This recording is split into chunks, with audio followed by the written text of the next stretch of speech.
Be honest. We gotta get closer. This is Kurt Thompson.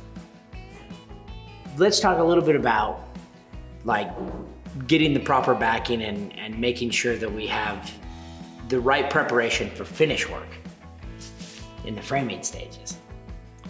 Oh, and you're doing stuff like this on the ceiling where you've got beams hanging off. They're faux. I mean, they're not really structural, so you gotta make sure that once they're attached, they have something to attach to.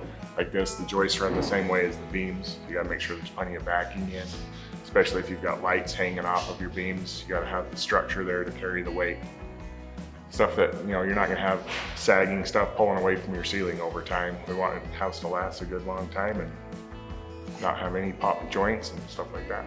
I guess what is the importance during the framing stages to come out and bring your finish carpenter out during the framing stages? That way we can come take a look at the issues that we may run into. We can lay out some beams. We can find out where lights, fans, you know, smoke detectors, stuff like that are gonna interfere. There's a lot of cosmetic and lighting changes that happen when you figure out what you want with your finish trim at framing stage. So one of the talking trends that we definitely want to make sure that we take care of when you're thinking finish, you have to think finish during framing.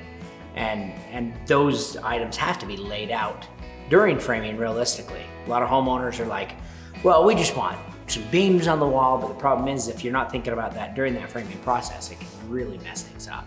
And you're moving fireplaces and lights and to get that symmetry back, which is never fun at the later stages. Yeah, so if you want to avoid those change orders of framers coming back or electricians wanting to charge you for moving lights, make sure that you get your A1 players in there during the framing stages.